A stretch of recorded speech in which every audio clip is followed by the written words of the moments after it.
हुज़ूर अकरम सल्लल्लाहु अलैहि वसल्लम की बासत के बाद से अब तक यहूदी और ईसाई ताकतें मुसलमानों के खिलाफ रही हैं। हर बात में उनका इख्तिलाफ पाया जाता है, लेकिन सिर्फ एक ताबूत सकीना है कि जिस पर मुसलमान, ईसाई और यहूदी तीनों मुत्तफिक हैं कि ऐसे ताबूत का वजूद मौजूद है।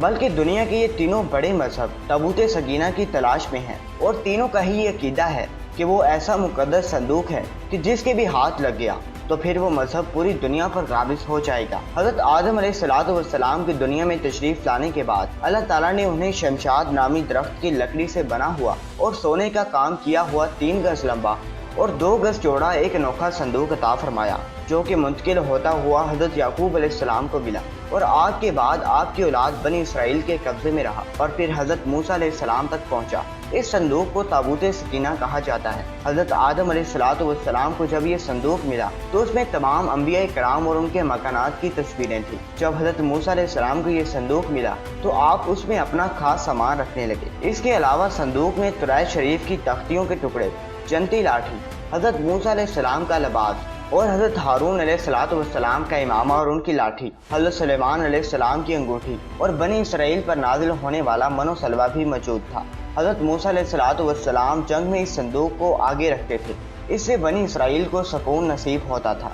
बनी इसराइल को जब कोई मुश्किल पेश आती तो वो इस संदूक को सामने रखकर दुआ करते थे। दुश्मनों के मुकाबले में उसकी बरकत से फतह पाते थे। जब आपस में इख्तिलाफ होता तो संदूक से फैसला करवाते। बलाएं और आफतें संदूक की बरकत से टल जाती थी। अलगर्ज ये संदूक बनी इसराइल के लिए बरकत और रहमत का खजीना और नुसरत खुदाबंदी के नज़ूल का नहायत मुकद्दस और बेहतरीन ज़रिया था। मगर जब बनी इसराइल तरह तरह के गुनाह में मुलव्वस हो गए और इन लोगों में मासी और तुग़यान और सरकशी और सियान का दौर दौरा हो गया तो उनकी बदअमालियों की नहूसत से उन पर खुदा का ये गज़ब नाजिल हो गया कि अल्लाह ताला ने कौम अमालका यानी जलूत और उसकी कौम को इन पर मुसल्लत कर दिया। इन्होंने बनी इसराइल और उनके शहरों को ताराश किया, उन्हें इलाका बदर भी किया, उनकी औलादों को कत्ल और गिरफ्तार भी किया और ताबूत सकीना भी ले गए। लेकिन अल्लाह ताला ने जालूत और उसकी कौम को ताबूत सकीना की वजह से मुख्तलिफ आजमाइशों में गिरफ्तार किया। इन्होंने ताबूत को बैलगाड़ी में रखकर बनी इसराइल की बस्तियों की तरफ हंका दिया। इस पूरे अमल में फरिश्ते पसे पर्दा मुख्तलिफ अमूर अंजाम देते रहे।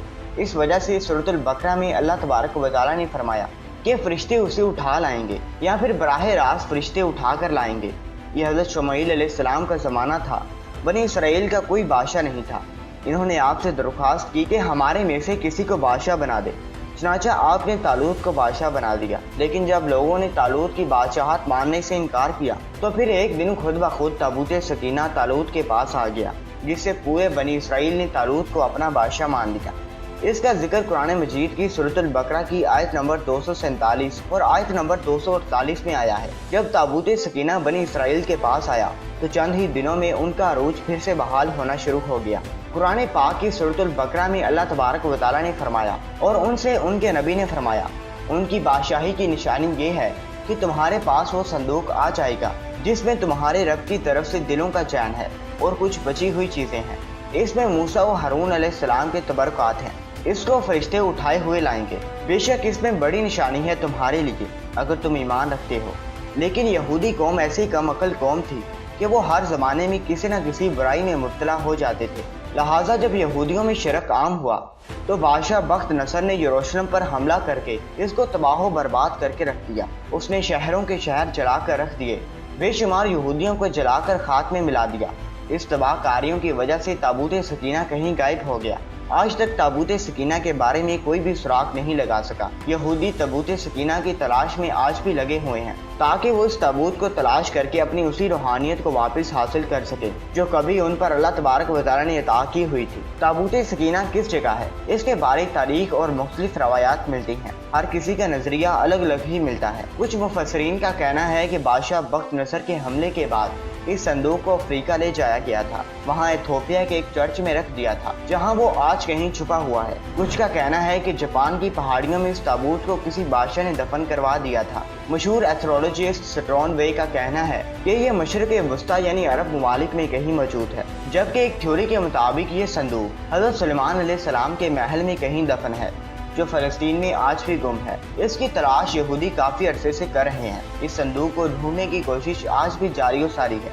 जिसे हैकल सुलेमानी कहते हैं। दूसरी तरफ मुसलमानों के साइंसदान और मुहक्किकीन और उलमा इकराम के भी मुख्तलिफ राय हैं। कुछ के नज़दीक ये ताबूत सूफियों के पास है, वो हर दौर में यके बाद दीगरे मुंतकिल होता रहता है, जबकि अहले तशरीह का कहना है कि ये संदूक काफ़ी मुद्दत तक अहले बैत के पास रहा। इसके बाद ये इमाम मेहदी अलैहिस्सलाम को ये विरसे में मिल गया। जब क़यामत करीब होगी तो हज़रत इमाम मेहदी अलैहिस्सलाम इस संदूक के साथ ज़ाहिर होंगे। इस संदूक के ज़रिए वो याजूज माजूज पर फतह याब होंगे। बहरहाल ये नज़रियात ही हैं, इसके बासत सही और मुसद्दिक़ इल्म सिर्फ और सिर्फ अल्लाह तबारक व तआला की ज़ात के पास ही है। ये बात हक है कि जिस दिन ताबूत सकीना दुनिया में आएगा उस दिन कौमों की तारीख ही बदल जाएगी। जिस कौम के पास ये ताबूत होगा वो सब पर गालिब आ जाएगी। एक रवायत ये भी बयान की जाती है कि क़यामत के करीब हज़रत सैयदना इमाम मेहदी अलैहिस्सलाम जब तशरीफ़ लाएंगे तो वो इस संदूक को फ़लस्तीन की तबरिया नाम की एक मशहूर झील से निकालेंगे। इसी तरह एक और कौल के मुताबिक आप उसे तुर्की की किसी गार से निकालेंगे।